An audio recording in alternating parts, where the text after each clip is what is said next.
कामाख्यानगर समाज पाठक विचार मंच और उपखंड सांबादिक संघ तरफरु सांबादिक गौरव गिरीश चंद्र नंदन पंचम श्राद्ध वार्षिक पालित हो जाइछि।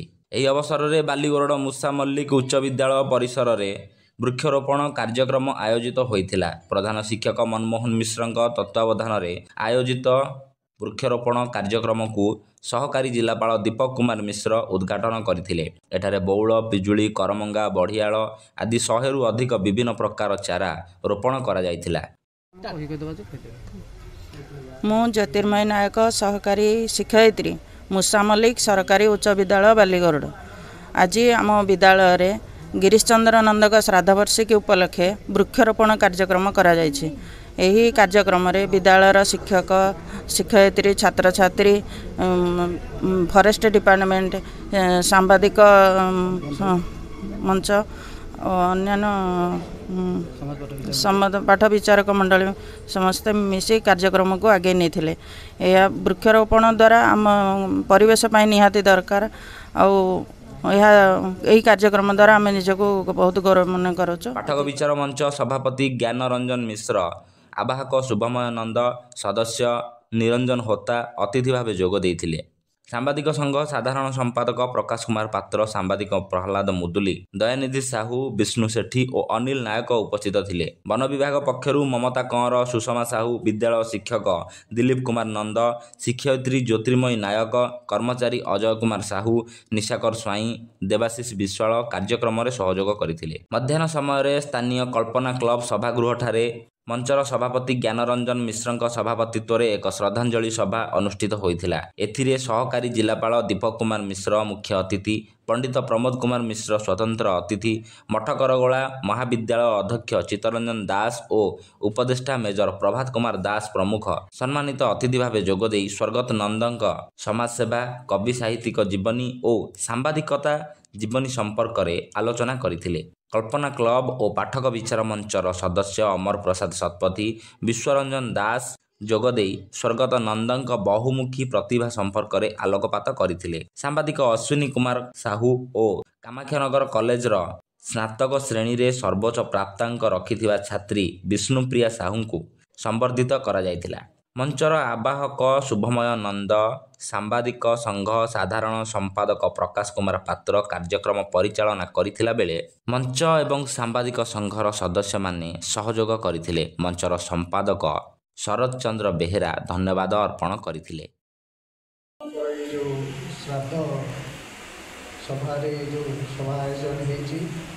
स्मृतिचारण करुचे जदिओ ज्ञान सार जहाँ कहले व्यक्तिगत भाव मु संस्पर्श आसी ना, किंतु यही उपखंड में जब मु प्राय 2.5 वर्ष होगला आसी कार्य करुच्ची।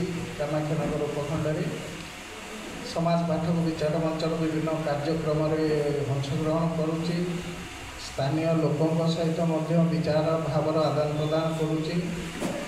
एतिकी कहीपरि जमीती कर्पूर को आम जो रखीदे तार जो महक चारिड़े खेली जाए, सेमती जड़े महान व्यक्तिकर जीवनर आदर्शर प्रभाव कौन से अनुभव मुझे निश्चित भाव में यहाँ मुक्त कंठ में मुझे स्वीकार करी। जहाँ चित्त सार कहते जे सेतबेले सी रेवेन्सा कॉलेज रे पाठ पढ़ी चाहिए खूब सहजरे उच्चपदस्थ सरकारी चाकरी ऑफिसर हो पारि, सरकारी चाकरी कर राज्य को जगार जाकि रही था, हे तो कटक भुवनेश्वर बड़ घर कर किंतु से सब को त्याग कर सांबादिकता को गोटे प्रवृत्ति भाव में ग्रहण करते। सांबादिकता सहित सामाजिक सांस्कृतिक एवं साहित्यिक अनुष्ठान गुड़िक सहित ओतप्रोत भाव में संश्लिष्ट थिले। तेणु एभली जड़े महान व्यक्ति विषय आउजे अधिका किसी मुझे से भाया मोर सेमती व्यक्तिगत किसी ध्यान धारणा भी नहीं। जहाँ आपण मानू शुणी विभिन्न व्यक्ति विशेष शुणी केवल एति कहि आम समस्त से नमस्य। आम समस्ते जीवनर आदर्श किसी ना कि शिक्षा करवा कथा।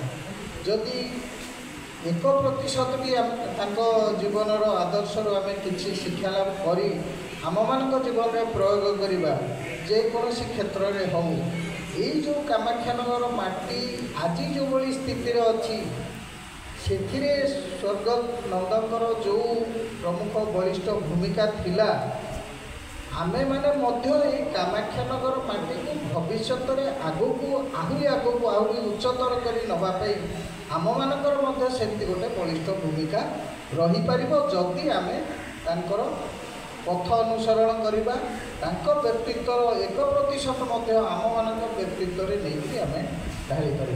धन्यवाद। सका सन्धार बजाए चांगू झट झट सरकारी भाग गिरिया जेनता गमानुष जो सांबादिक जीवन में एभली नाला आम सांबादिक उत्कल साहित्य सांबादिक संघ आरंभ करदेलु बयसर मलिया थे मुझे गोड़ाचंद मिश्र थे से लोग कहीं आउ कि ना से संवादटा कौन होता साहित्यटा होता समाजर स्थिति की देखिए कहते रामकृष्ण नंद जन थे आहे दयानंद विश्वविहारी लिखिं से लोक थे से गोटे कविता लिखिते विश्वबोध कहले समाज विषय 70 वर्ष तले ओडिशा रे घोटीला घोर काल नंक दुर्भिक्ष पड़ा देश में लोक मध्य मारामार साहित्य अच्छी छंद अच्छी इतिहास अच्छी सनातन नाम बालुक से पिलाटी दूर गाँ गंडा बुली माँ बापा भिक मारुला सामने पकाई आउ ना से अच्छी आउ ना जो छबिराणी हत्याकांड नाटक लिखी से मत नंदिनी कहले तते मु गिरफ्त करी बोले कहीं ना तुम कामाख्यानगर टिकट देवी बड़ा साहब नाला कि हाईस्कल मास्टर गोड़ा मो माँ कहले राजा कहले मो पु पाठ पढ़ाऊलु राजा साहब मो बनारस बीएचयू स्टूडेंट पढ़ुलु मो पु मद खाईपर नहीं मद दे पार ना तेणु सी ठिया होना मो बापा स्वाधीनता संग्रामी थे जाने को मो मद भेद बही लिखिले एटा आर्ट गुड़ा आर्टिस्ट नारायण साहब पढ़े से मत कहले पंडित जी कौन से मद भेद बही मुझे आज साहित्य आज सांबादिकता एक ही प्रांते रंगीन सुरा चेतना आनी जीवने आन सीमांते रूपसी कन्या भरी विष सपनी रसरंगीन तरुण बयस दुआरे जेते देखुले तेते दिशुता नुआरे रंगीन सुरा अलस कन्या परस पाई ना जी जीवन में सी क्यों मनीष ये शालावरण कविता है आउ शालावरण ना कालुफटा आस अच्छे कामाख्यान शाल पियाशाल कटा जाए दिन राति पवन चली चाकुंडा पटा सजाती रक्त पलास आदर पाऊे जार गंध नाई धन्य बापूजी धन्य भारत धन्य सबुज भूमि स्वप्न को वास्तव रूप दवापाई सुपुत्र श्रद्धेय शुभमय कार्य आरंभ करिसंती एवं भागवत भाषा रे से जड़े उत्तम पुत्र हिसाब से निजक प्रतिभाग करिपारिचंती तेणु मु धन्यवाद जनाऊँगी शालावरण कवि कहा जाए अनन्य कवि थिले आज दिन में सांबादिकता एक भिन्न ढंग से परिचालित होउची एठी थिबा सांबादिक बंधु माने क्षमा करिवे से समय जो समय स्वर्गत नंद सांबादिकता करुथिले से समय मोबाइल फोन नथिला टेलीफोन नथिला एबे आमे एठी सादोत्सव पालन करूचे ए वर्तमान मध्य चाहिए गोटे मिनिट भितर ए खबर समग्र ओडिशा रे प्रसारित हो जाय परिबो किंतु से समय रे कंडार रे थिबा लोकटी केमिति जीवन बितौची बाथापुर नदी सेपटे थिबा ओढ़णार लोकटी की अवस्था रे अछि सौरिक अंचल जहाँ कह जाउथिला घन अरण्य मध्य रे थिला से लोक सुख दुख मध्य से ओडिशार प्रमुख संवादपत्र रे परिवेषण करी सरकार दृष्टि आकर्षण करि पारुथिले। एहा ही तांकर थिला अनन्य सांबादिकतार निदर्शन।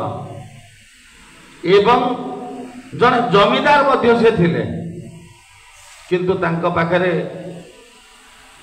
से दाम्भिकता से गांभीर्यता नथिला। अति सरल भाव रे से जीवन यापन करुथिले। सौभाग्यक्रमे तांकर सुपुत्री शुभलक्ष्मी मध्य मोर सहपाठिनी सांग होइकि आमे पाठ पढुथिलु। एवं से समय मध्य शुभलक्ष्मींकर सृजनशीलता थिला। महाविद्यालयर मुखपत्र जेतेबेले तारुण्य प्रकाश हुए से शुभलक्ष्मींकर अनेक लेखा प्रकाश पाउथिला। तेणु निश्चित भाव में एक उच्च बचोद्भव स्वर्गत नंद आम समस्त आदर्श ही रहिबे।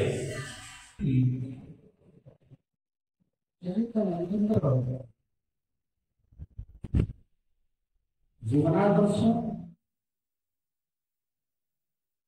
तेणु मुझे पढ़ी श्रीजुक्त नंद किए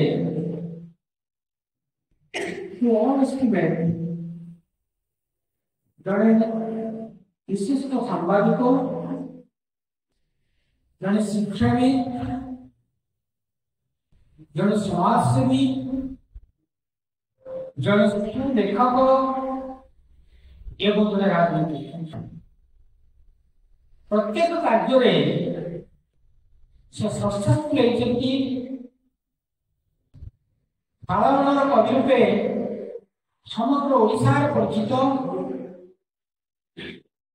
विभिन्न अनुष्ठान निर्माण करवा जोटा कहले आम सभापति ज्ञानबाबू कामाख्यानगर महाविद्यालय प्रतिष्ठार अवदान रखा संपादक हिसाब से कार्य करते शुणिले आश्चर्य हे संपादक माने जो चित्रबाबू कहते जीवन शैली अत्यंत सरल थिला। जो माने महाविद्यालय संपादक रहउछन्ती कौन से अनुष्ठान रहउछन्ती कर्मचारी को कर्मचारी रूपे विवेचना करछन्ती, किंतु जेतिकी दरमा दिया जाउतला प्रति मासरे अध्यापक एवं कर्मचारी मानकु निज लक्ष्य भर्ती करी से दायित्व दे रखते अध्यापक एवं कर्मचारी मानक यहाँ बड़ी बड़ काम किसी ना अध्यापक मान बड़ी अधिक सम्मान किसी ना कारण अध्यापक मैंने संपादक पाखे दरमा ठिया होती ये महाविद्यालय व्यतिक्रम केवल 30 चंद्र 76 मसीह मोर तांका सहित घनिष्ठ संपर्क आज तो कहिबारे ए विश्वास करती न करती तो प्रमोद बाबू बसचंती ढेंकानाल इतिहासर मुखसाखी मोर जेते बेले ढेंकानाल इतिहास से जानियो इच्छा हुए मुझे पहुंच 5-10 मिनिट ढेंकानाल इतिहास का मुझे सुने मन खुशी